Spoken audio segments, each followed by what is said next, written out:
down. Shut me out when I needed you.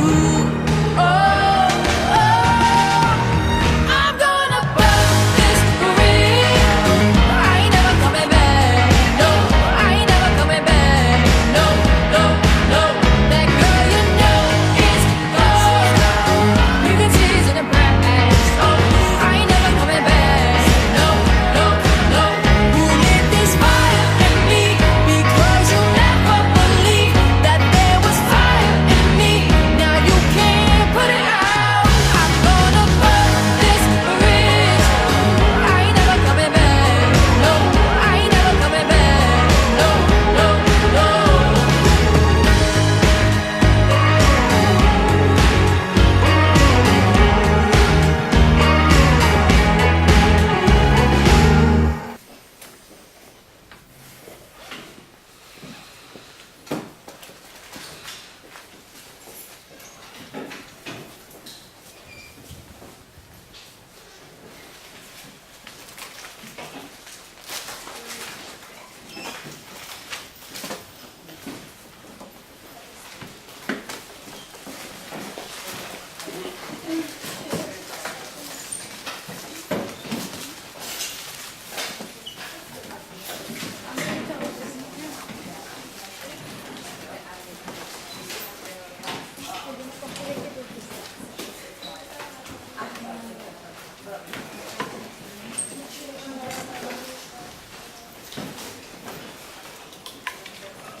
Alrighty, here we go.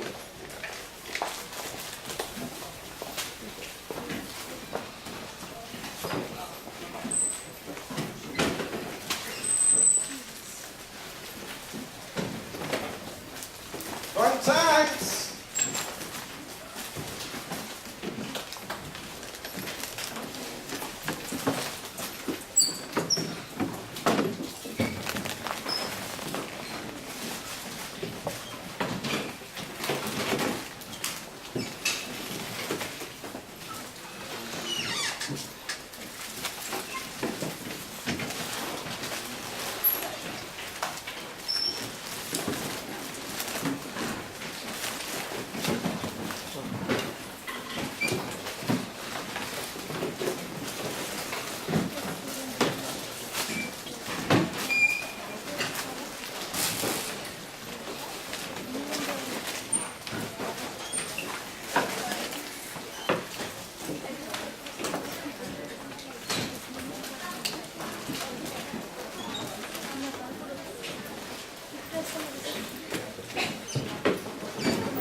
All right, did everybody come back?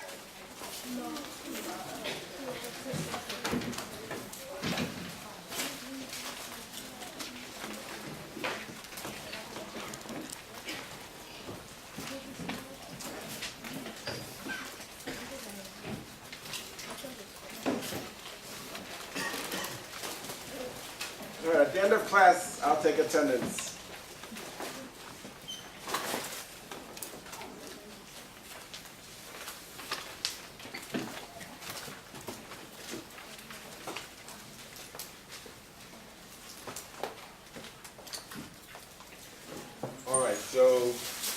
We're talking a little bit about the simulation, the new shoe simulation. That's a great practical experience for you. And something that you should put on your resume. Basically, it's a type of virtual internship. Right, Candace? So, you're going to be able to get results based on your decisions. So you're going to have a sense as to whether you spent too much money on advertising or not enough money on advertising or not enough money on new product development, because we have a shoe business. So you need to decide how much money you're going to invest in new product development to come out with new lines of shoes.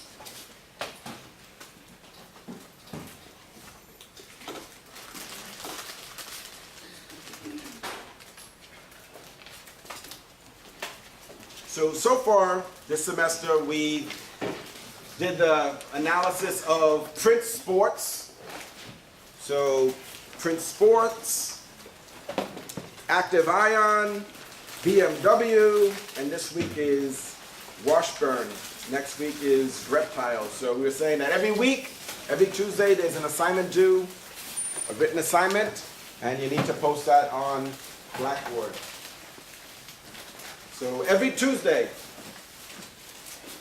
But it's helpful to have this in front of you, have the syllabus in front of you. But in general, it's every Tuesday, right? Every Tuesday there's an assignment due. Sometimes students say, oh, I didn't think there was an assignment due this week. How come? Why would you think that? That's why I tell them, leave the thinking to me. Right? I'm your coach. I have a plan for your success. So, we're doing some research this semester. We're doing marketing research. Does that seem like something that's appropriate for our class? To do marketing research, considering it's a course in marketing? You guys think so? So, these are the questionnaires that we're completing this semester. Most of them. Why are we doing this? Who could tell me why we're doing this? Why are we completing these questionnaires? So we're completing these questionnaires so that you could get practical hands-on experience doing marketing research. So that when you go on interviews, you could tell people that you participated in marketing research. And not only that, but importantly,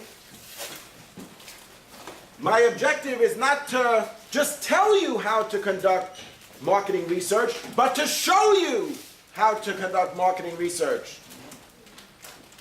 So another approach could have been to have you write the questionnaires.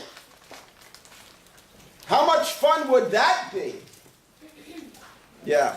Okay, so what I did was I wrote the questionnaires so that you could get experience seeing what it's like to complete a professional marketing research questionnaire.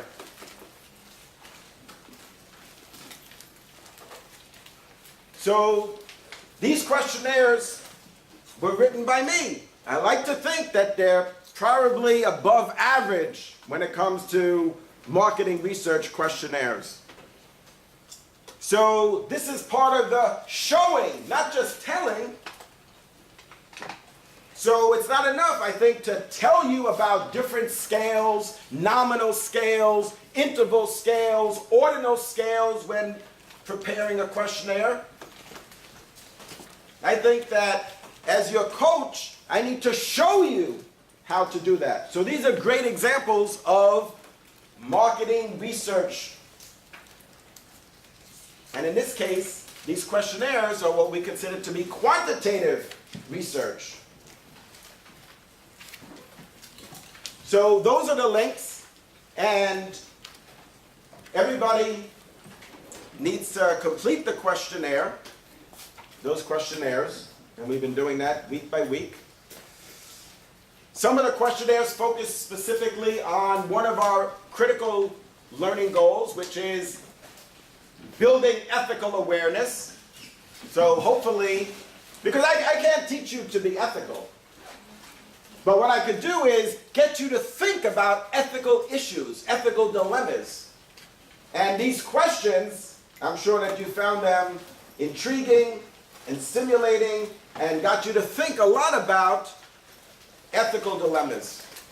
Because as you move forward in your career, and even in your current position, the current job that you're in, you're going to face ethical dilemmas. You're going to have to make decisions. And you want to make the right decision. The one that's both ethical and legal. Now, for those of you who are watching on YouTube, you can also complete these questionnaires. So the links are available, and then at the end of the semester, I'm going to share the results with the students on our team. Now, we're on a college campus. Now, a lot of things happen on a college campus besides students meeting with professors, besides lectures. Some of the things that happen on campus are fun. Not as much fun as this, but fun. You don't believe me, right? Yeah, we have Halloween parties, and there's a lot of clubs that are on campus. So you might have said, well, why did I post this on Blackboard? These are links to student clubs on the college campus. Some of them. These are the ones that I'm closely involved in and are the faculty advisor. So they're student organizations, they're student clubs. They're run by students, but every club has to have an advisor, a faculty advisor. So I advise several clubs on campus. So I had I had posted that on Blackboard for you so you could get more information. The elections, we're having elections in March. So hope is not a plan, so I'm trying to demonstrate to you good planning. So the elections for the executive team, the president, the vice president, the secretary, and the treasurer are going to be in March. So you could join these clubs. You could also be part of the leadership team if you like. So those are the links. If you want, you could like them. Those in cyberspace right now watching this on YouTube, if you want, you could like them too. I'm also going to post the applications for those clubs as well. Look at this, the Marketing Global Leadership Academic Association. Fun times. So, if you're interested in marketing, there's this student organization. Since 2009, I'm the faculty advisor for this student club. This is one of the prior semesters, I had a marketing plan competition. And the student with the best marketing plan received a $500 scholarship. I coordinated that with the MGLA, Marketing Global Leadership Academic Association, but the prize, the scholarship, was funded by myself. I funded the scholarship. So no university, college, or student funds were used, just so that we're all on the same page. Somebody had actually asked me that. I'm like, are you serious? No, I funded it. Look at this. Anybody interested in income tax? Look, there's a club. There's a club. And guess what? I'm the faculty advisor. So I'm sharing this with you because I want you to get the most out of your college experience. It's not just about going to class.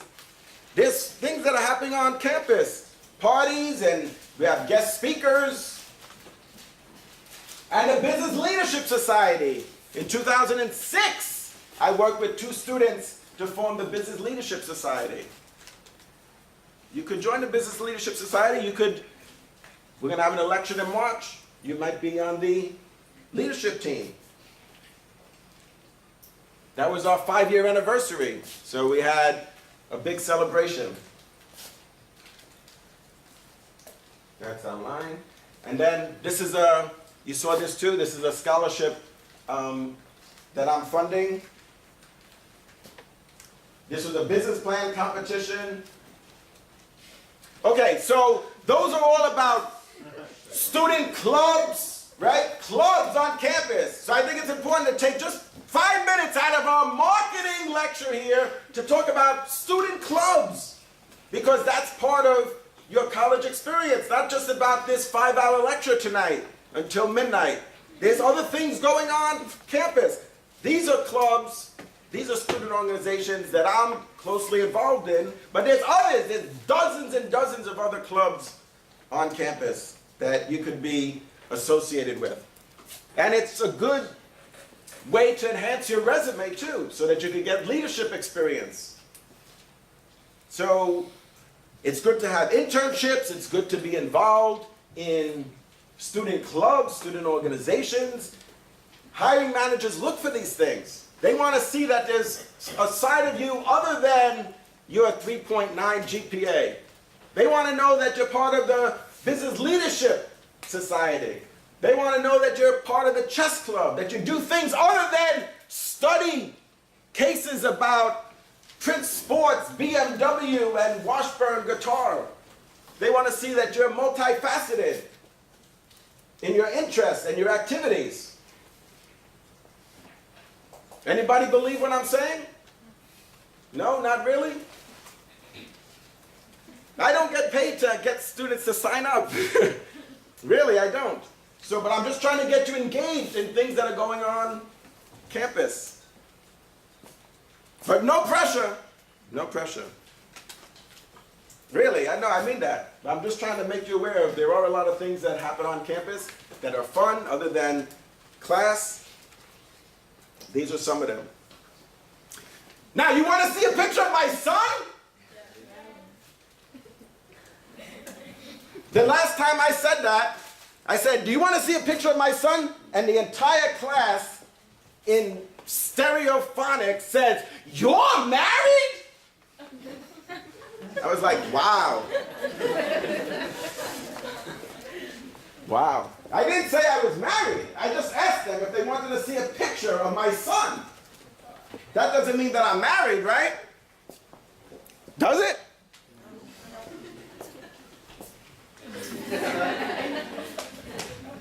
That's my son. His name is Hershey Coco.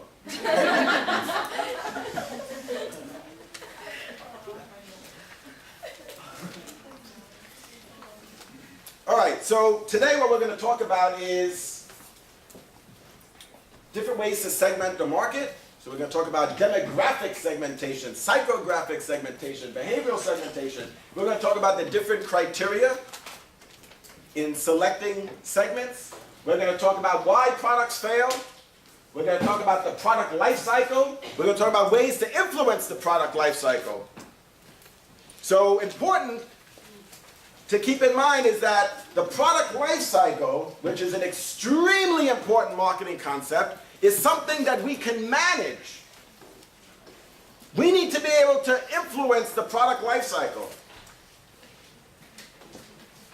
We're going to talk about branding. I'm going to show you what a brand hierarchy is. We'll talk about different branding strategies and pricing objectives. First, I just want to quickly go through some of the things we talked about last time. Quickly. I mean, I know we're here till midnight, but just quickly.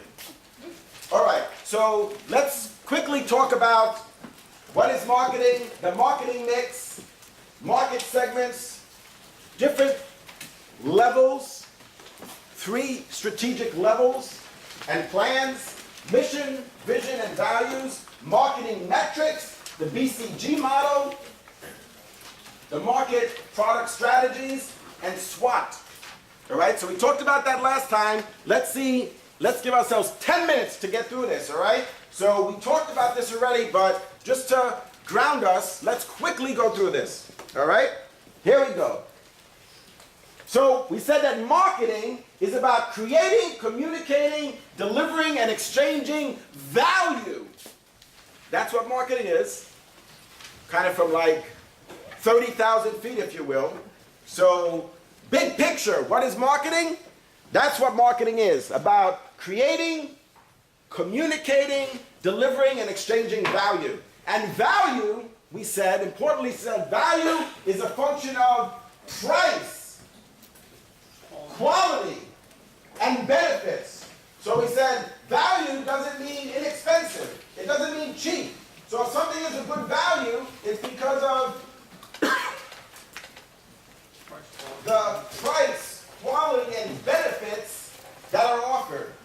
So something could be very expensive. It might be the most expensive version of the product on the market, but it's a good value because the quality is high, because the features and benefits are significant relative to the competitors. We said that the marketing mix are those controllable factors. The marketing mix is known as the 4 P's. Product, price, place, and promotion. Those are the 4 P's of marketing. Critical to understand that.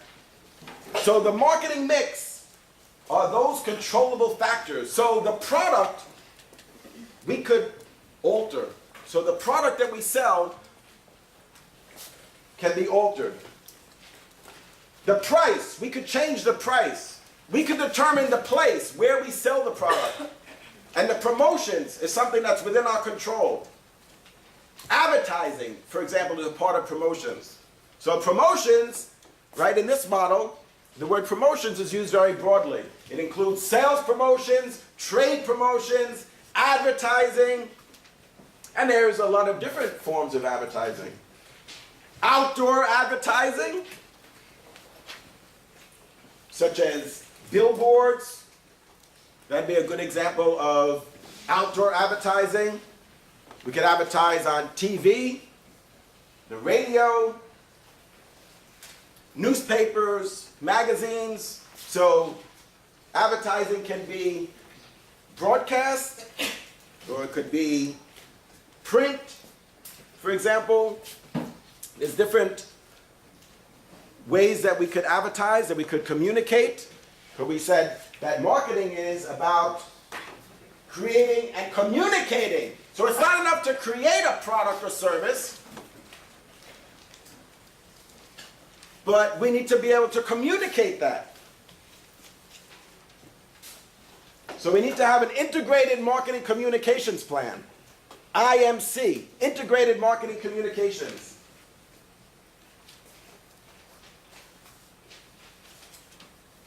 So this is an illustration of the marketing mix and some of the things that are within our control. So in terms of the product, keep in mind that the brand name is what's wrapped around the product. So what makes one product different from another is that it's wrapped in a different brand. All products in a given category have the same generic functionality.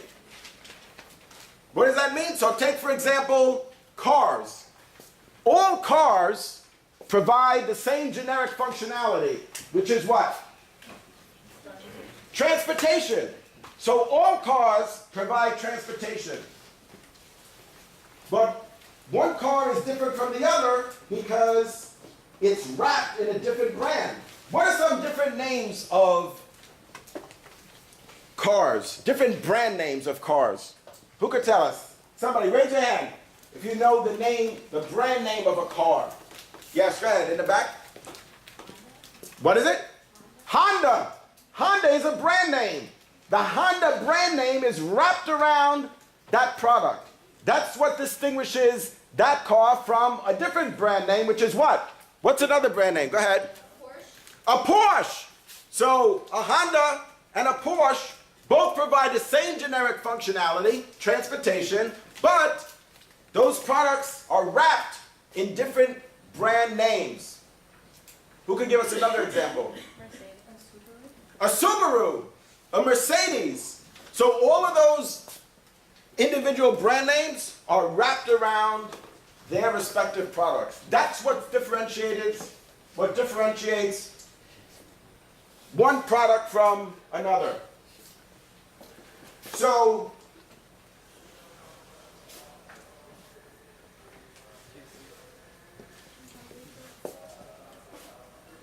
one product in a given category is unique because it's wrapped in a different brand. Now the brand name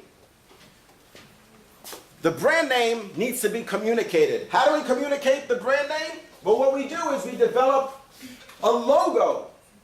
A logo is a graphic representation of the brand name. So, for example,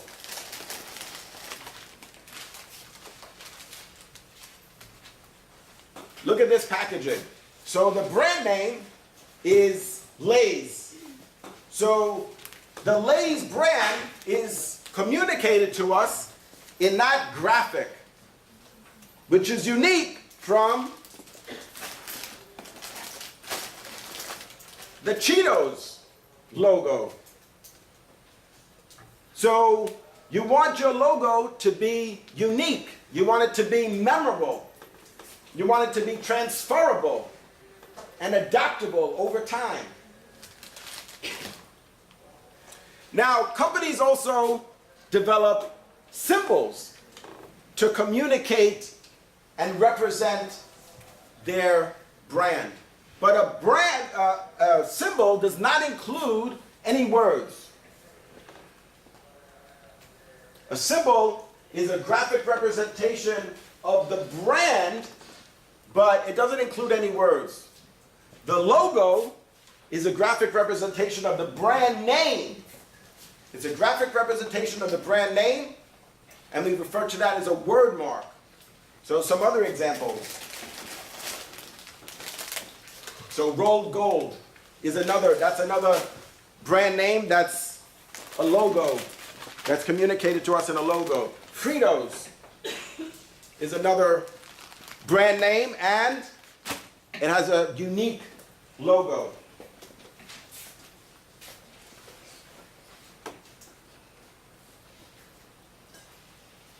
We said that there's different levels in the planning process. We develop a strategy at the corporate level, at the strategic business unit level.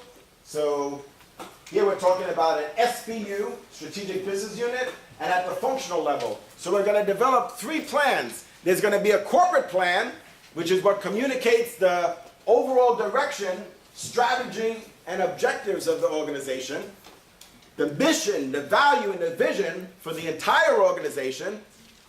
And then each strategic business unit is going to develop a business plan to support the corporate plan. So how is the corporate plan going to come to life? How are we going to achieve the goals and objectives that are mapped out in the corporate plan? Well, the strategic business units, they need to have a business plan that's going to enable each individual business unit to achieve the goals and objectives, mission and vision of the entire organization.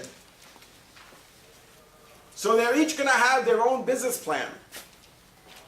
And each functional area, each department, whether it's the marketing department or the finance department, manufacturing, HR, each of those are going to have their own plan.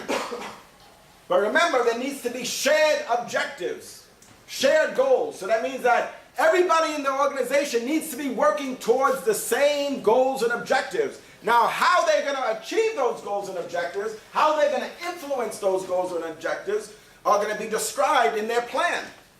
So their plan is going to articulate their strategies and tactics.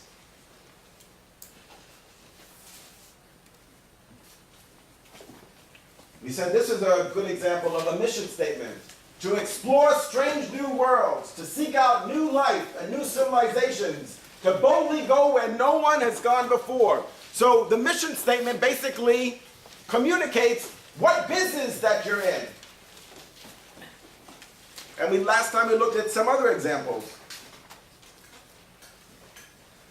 Marketing metrics. So how do we measure performance? Well, there's a number of ways that we can measure performance. One of them is the level of profit. We could look at sales. So how much sales were generated in terms of dollars and in terms of the number of units. So how many units did we sell? And how many dollars did we generate in sales? What is our market share? Remember we said, well, if we sold 50,000 bottles of shampoo, we don't really know if that's a good thing or not until we're able to compare that to the category as a whole. Remember we said, well, 50,000 units sounds like a lot of shampoo to sell. And I know you're thinking, what does this guy know about shampoo?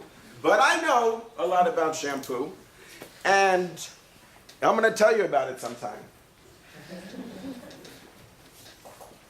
So we need to understand our market share. What percentage of the market is our product?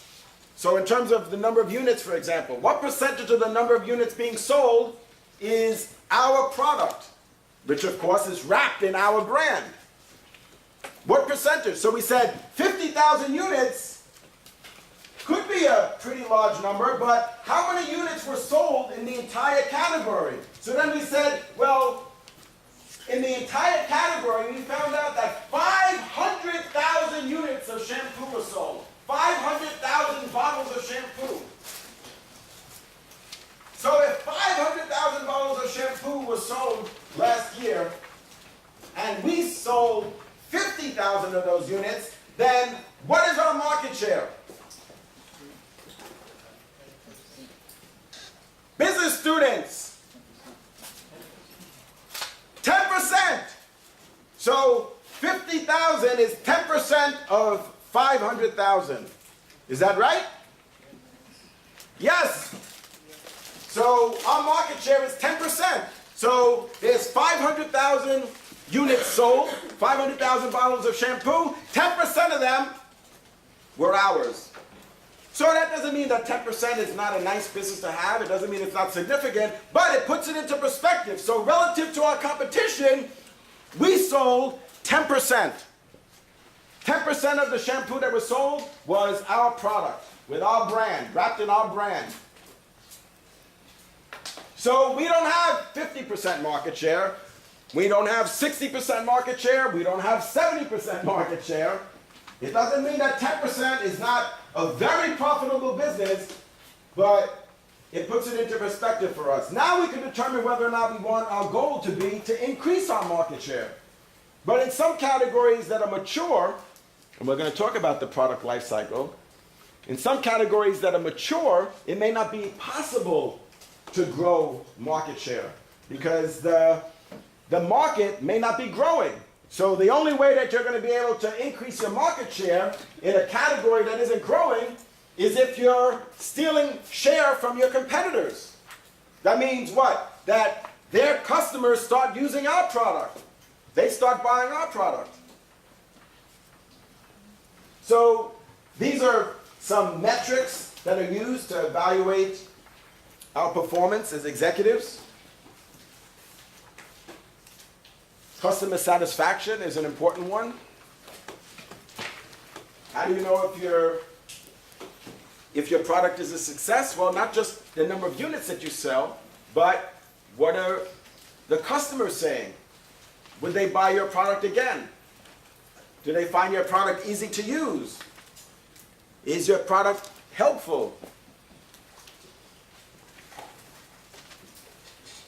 So a lot of market research is done around customer satisfaction, around brand awareness. So a lot of research is done around branding. The level of brand awareness, whether it's brand recognition or brand recall, brand image, brand perceptions. In fact, what we do is we develop a perceptual map based on our marketing research to understand where we're positioned in the marketplace relative to our competitors. So market share, we said, is relative to our competitors. So we're looking at how many units we sold relative to the competition. We said that's very insightful. And also in terms of positioning, it's very helpful to develop a perceptual map to understand where we're positioned in the market relative to our competition. So is Honda and Mercedes and Porsche, are they all positioned the same in the marketplace? Their positioning is not the same. So we look at different dimensions. We look at quality, we look at price, we look at any number of dimensions and develop a perceptual map. Very often we develop 5 or more perceptual maps so we can understand where we're positioned relative to competitors, and importantly, keep in mind that we can reposition ourselves in the marketplace. So the reason we do that research, the reason why we try to understand where we're positioned relative to the competition, is so that we could determine whether or not we want to reposition ourselves. So if we're perceived as being low quality and high price, that's a problem. We need to fix that. The good news is we can fix that with a marketing communications plan. If we successfully implement a marketing communications plan, we could change the perception that the target audience has of our brand and our product. We looked at the BCG model. We said that with all those strategic business units, we might have 10 or 12 strategic business units. One of them is TVs, one of them is laptops, one of them is tablets, the other one is cell phones, the other are gaming consoles. We said that with all those strategic business units, we need to be able to determine which ones are performing the best. So we need to do portfolio analysis. So the BCG model allows us to do a portfolio analysis. And what we do is we classify our strategic business units as either stars, question marks, cash cows, or dogs. So stars in the left corner here has a high market share. So more than 10%. So high could be, let's say, 50% market share. And in terms of market growth, the market is growing significantly. Not 3%, not 5%, significantly. So maybe 50% or more. So if we have a business, if we have a strategic business unit that has a high market share and is in a category that's growing rapidly, that has a significant amount of growth, then we would classify that strategic business unit as a star. This is important because it's going to help us decide how to allocate our resources. So let's say we have a $100 million advertising budget and we have 10 strategic business units. So are we going to just give every strategic business unit $10 million?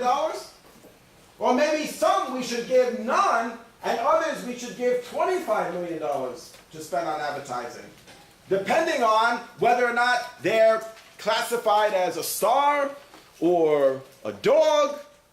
This kind of looks like a dinosaur. Well, the way I draw it, it looks like a dinosaur. So if you look at YouTube lectures, you'll see that one of my sketches, students had commented that it looks more like a dinosaur than it does a dog. Maybe it was because of the teeth, I don't know. All right, so we talked about this last time. We're just doing a quick review. We said that there's different market product strategies, market penetration, market development, product development, and diversification. Market penetration is we're going to increase the sale of our existing products in our existing market. How are we going to do that? How are we going to achieve a market penetration strategy? What do we need to do? How are we going to increase the sales of our existing products in our existing markets? Go ahead, Alexis. Sell more, but how? How are we going to sell more of it? Make it more accessible, so have it distributed at more retailers. So instead of just having distribution at Kmart, maybe now we can get distribution at Walmart. So if we now have distribution at Walmart, if we're able to now get distribution at Walmart, is that going to enable us to sell more of our existing product? Yeah. We're probably going to sell a lot more if we weren't selling at Walmart before. What else? What else can we do? Coupons. So in a price-sensitive market, so if the elasticity of demand is high, that means there's a high level of price sensitivity. If we drop a coupon, which in effect reduces the price, then we're going to sell more. Does that make sense? So do coupons increase sales? So if it's a product that's subject to a high level of price elasticity of demand, so it's price sensitive, then when we lower the price, that means demand is going to increase. So we could get more distribution, we could drop a coupon. What else? What else are we going to do to increase the sales of our existing products in the existing markets? What else? Advertise it. Advertise it! So advertising. So if we spend money on advertising, I'd like to think that that means that we're going to sell more of our current products in our existing market. So if we're selling the product in the United States only, and we advertise, so then I think it's reasonable to assume that we're going to increase the sales of our existing products in the existing market. Market development, though, means that we're going to increase the sales of our existing products in new markets. So now we're going to sell not just in the United States, but we're going to sell in all of North America, which means that we're going to sell in Canada and also Mexico. So how are we going to increase sales? Well, we could implement a market development strategy, which means that we're going to sell our existing product, not a new product, the existing product, but sell it in new markets. So sell it now in Canada also. Sell it now also in Mexico. Maybe we also want to sell it in Europe. Product development means that we're going to develop a new product. We're going to develop a new product and sell that to our existing customers. So we're going to introduce an MP3 player, and then what we're going to do is we're going to introduce a tablet and then a phone. So that's an example of product development, of a market product strategy. And which company is a good example of that product development strategy? Apple. So they introduced the iPod, then they introduced the iPad, then they introduced the iPhone, the iWatch, iTV, iTouch. So those are all examples of a product development strategy. So that's an illustration of a company that implemented a product development strategy, which is to increase their sales by selling new products in the existing market. But another strategy is diversification, which is to sell in a new category and a new market. But we need to be sensitive to the level of brand elasticity, how far we could stretch our brand. Because can we sell, what do you think? Can we sell Apple ice cream?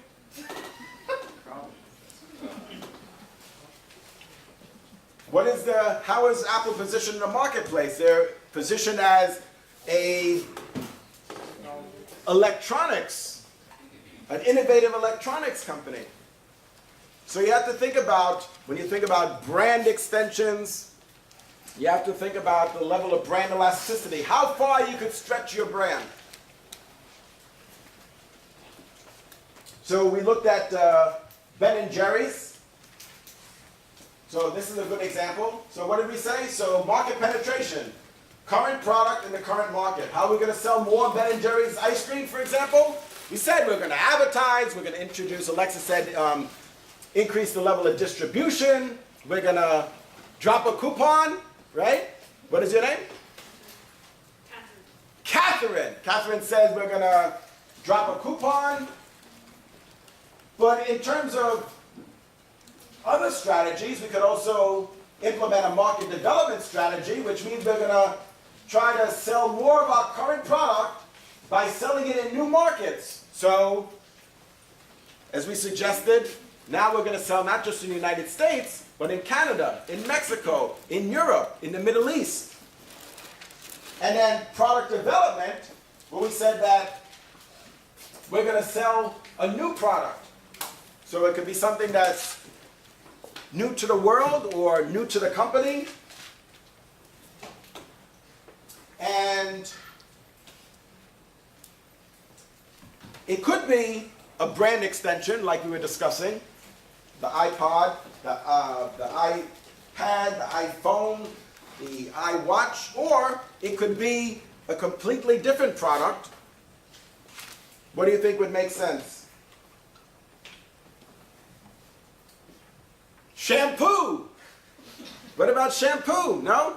So, but it would have to be within our current market. So it would have to be in the United States.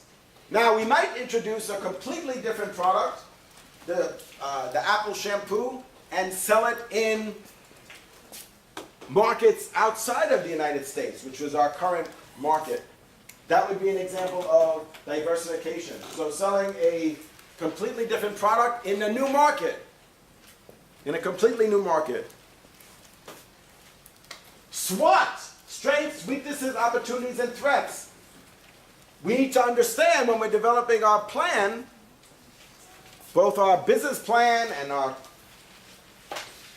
functional plan, and of course the corporate plan, we need to understand what are the strengths, weaknesses, and opportunities and threats. Remember we talked about that last time? And then here's an example of some of the strengths, weaknesses, opportunities, and threats for Ben and Jerry. Some of these things we talked about. We said, for example, that one of the strengths for Ben and Jerry's is that the brand is well known. So it has a high level of brand awareness. We said that that's a strength.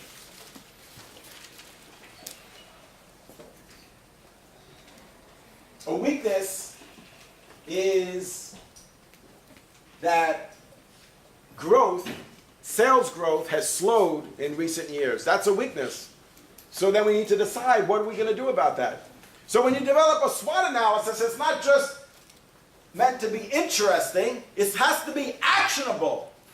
So when we identify these weaknesses, we need to do something about it. We need to do something about it. We need to do something to increase our sales. And then we talked about different opportunities in the market and also threats.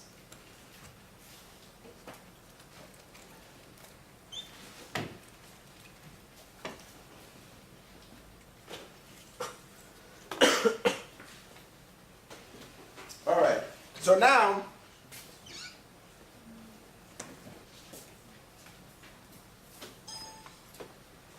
let's talk about segmentation. Oh, we're good. We still got 3 more hours. Okay, so segmentation. Are you ready, Marissa? Yeah.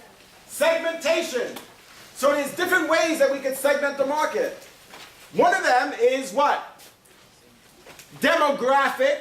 So when we segment the market based on demographics, what does that mean? What is demographic segmentation? So there's different ways we could segment the market. Demographic is one of them. What does that mean if we segment the market based on demographics? Go ahead. James, right? Yes, like age, the age, where they're living, like location, race, and stuff like that. Splitting up into different. So James says their age, for example. So That's a demographic criteria, so we could segment the market based on age. What does that mean? That we're going to develop groups. So what we're doing is dividing a market into submarkets based on, in this case, age.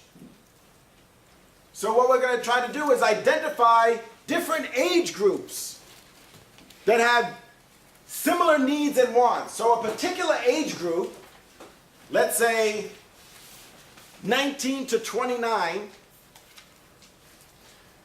an age group 19 to 29, and an age group from 30 to 39, and from 40 to 49, and from 50 to 59, for example, those are, we can identify those as unique segments.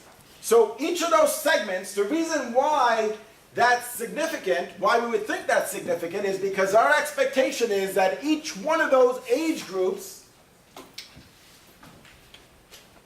is unique relative to the other age groups. So relative to the other age groups, they're going to have different needs and wants.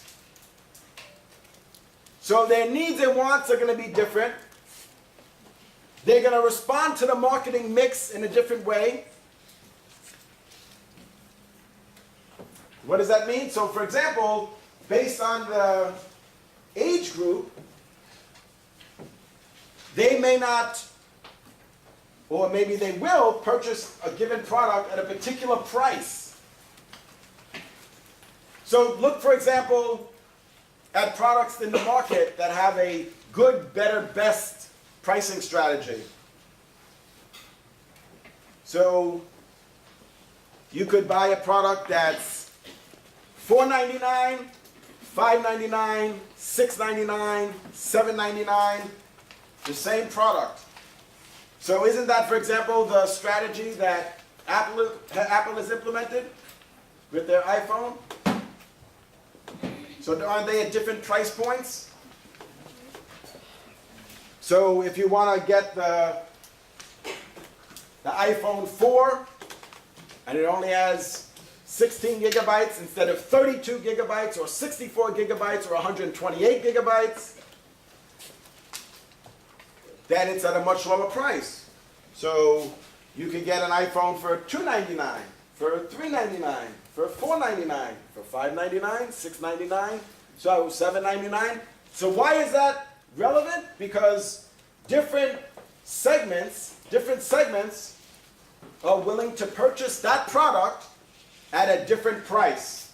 So everybody's not willing to buy the product at $799, which is, by the way, $800.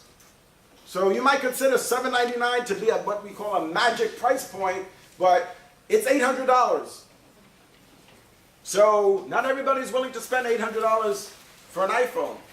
So what should they do? Should they just sell one model? That's it, one model, $800. Take it or leave it. It would certainly simplify their manufacturing process.